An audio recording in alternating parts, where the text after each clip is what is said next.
Hello everyone, কেমন আছো তোমরা? আশা করি তোমরা ভালো আছো। আমিও আলহামদুলিল্লাহ ভালো আছি। অনেক দিন হলো লং ভিডিও আপলোড দিই না, তাই ভাবলাম আজকে একটা লং ভিডিও আপলোড দিই। অনেকেই দেখলাম ফুল দিয়ে বুকমার্ক বানাচ্ছে, তো আমি ভাবলাম আমিও একটা বানাই।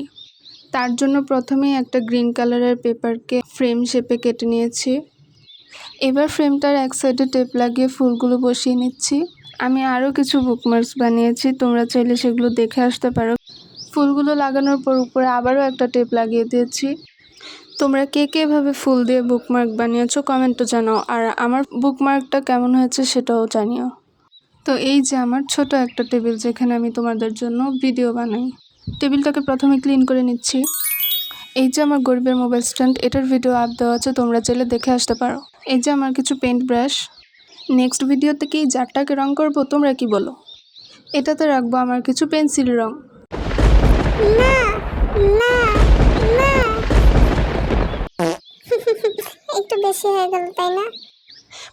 প্রথম ভয়েস দিচ্ছি, তাই কিছু ভুল থাকতে পারে, তোমরা কিছু মনে করো না। কালার পেন্সিলের সাথে কিউট পেনটাও রেখে দিলাম। আর এই যে আমার কিউট একটা এগ অর্গানাইজার, তোমরাও চাইলে এটা বানিয়ে নিতে পারো। চ্যানেলে আমার ভিডিও দেখো ঠিক করে কথাও বলতে পারি না। যাই হোক, বলছিলাম চ্যানেলে ভিডিও দেওয়া আছে, তোমরাও চাইলে বানিয়ে নিতে পারো। 12 পিসের অয়েল পেস্টেল আর মার্কারগুলোও রেখে দিলাম। 55 পিসের অয়েল পেস্টেলও আছে, কিন্তু ওটা আর এখানে রাখলাম না।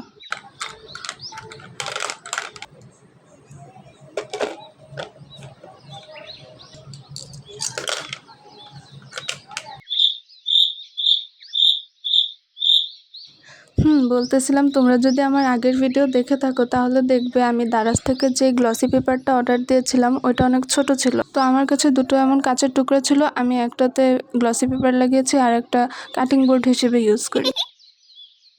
এই ফ্লাওয়ার ভাসটা অনেক বড় হয়ে যায়, তাই এখন থেকে এই ছোট দুইটা রাখবো। এই ছোট গ্লাসটাতে কিছু পেন পেন্সিল ছিল, এগুলো রেখে দিলাম, সাথে একটা ইন্ডিকেটর রেখে দিলাম। দারাজ থেকে কিছু আর্ট ক্রাফটের জিনিস অর্ডার দিয়েছিলাম, ভাবলাম তোমাদের সাথেও শেয়ার করি। তার আগে দেখিয়ে দিই ভিডিও কিভাবে করি। ট্রাইপডের এখানে একটা চার্জার লাইট ঝুলিয়ে দিয়েছি আরও ভালো আলোর জন্য। টেবিলের উপর অনেকে হোয়াইট কালার কাপড় দেয়, কিন্তু আমার কাছে হোয়াইট কালার কাপড় ছিল না, তাই আমি ব্যানার বা কি বলে এটাকে, এই পিনগুলো দিয়ে আটকিয়ে দিয়েছি। তো চলো তোমাদেরকে একটা খুলে দেখাই। তো প্রথমেই একটা ডাবল সাইডের টেপ, তারপর একটা মাস্কিং টেপ, আমি অনেক বড় আর্টিস্ট তো। স্বর্ণ আর রূপার পানি, একটা গ্লু স্টিক, তারপর দুইটা কিউট বাটারফ্লাই। দাঁড়াও তোমাদেরকে অন্ধকারে দেখাচ্ছি, কিউট না? দুইটা মিনি লাইট, এগুলো দেখতে মিনি কিন্তু এগুলোতে অনেক আলো। ছোট ইন্ডিকেটর দিয়ে সব কিছু কাটা যায় না, তাই একটা বড় ইন্ডিকেটর নিয়েছি। আচ্ছা, তোমরা কি জানো এগুলো কি? জানলে কমেন্টে জানাও। এই দেখো কিউট র্যাবিট শেপের স্টিকি নোট। মানে আমাকে দিয়ে কোনো ঠিকভাবে কাজ হবে না। যাই হোক, স্টিকি নোটগুলো আমার মিনি ড্রয়ারে রেখে দিই। তোমরা কি বলতে পারো এই এত বড় পার্সেলে কি থাকতে পারে? কেচিটা এত ভালো যে প্যাকেটটাই কাটতেছে না।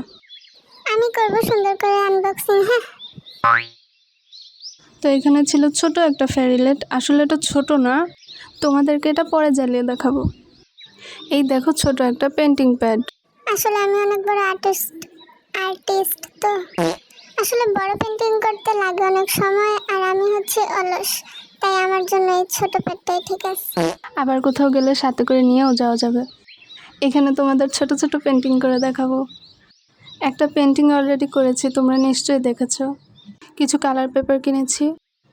ভিডিওতে এত দূর যখন চলে এসেছো তাহলে একটা সাবস্ক্রাইবও করে দাও। আরে দাঁড়াও, কোথায় যাচ্ছ? দেখো আমি কি পেয়েছি। হঠাৎ বারান্দা থেকে শব্দ আসায় গিয়ে দেখি একটা ডাইনোসরের ডিম। সাবধানতার সাথে খুলে দেখি এটা তো একটা পাখির বাসা। সেখানে আবার দুইটা পাখিও চুপ করে বসে আছে। তোমাদের বাসায় এমন ডাইনোসরের ডিম পাখির বাসা আছে নাকি? 3 রকমের পাতা আছে, কিন্তু এগুলো দিয়ে কিভাবে ডেকোরেট করব এটাই বুঝতেছি না। ভাবতে একটা পাতা টেবিলের সামনের ওয়ালে লাগিয়েছি। এখন তো আমি আমার টেবিলটাকে হাতের কাছে যা ছিল তা দিয়ে সাজিয়েছি, কিন্তু তোমরা আমাকে কমেন্ট সেকশনে আইডিয়া দাও কিভাবে আমি আমার টেবিলটাকে আরও সুন্দর করে সাজাতে পারি। পুরো ভিডিওটা দেখলে আর এভাবেই চলে যাবে? একটা লাইক আর সাবস্ক্রাইব তো করে যাও। তোমরা অনেকেই এই ডে ইন লাইফ ব্লগ চেয়েছিলে, ওইটাও আমি 2-3 দিনের মধ্যেই আপ দিয়ে দেবো। আশা করি তোমাদের ভিডিওটি ভালো লেগেছে। আল্লাহ হাফেজ, দেখা হচ্ছে নেক্সট ভিডিওতে।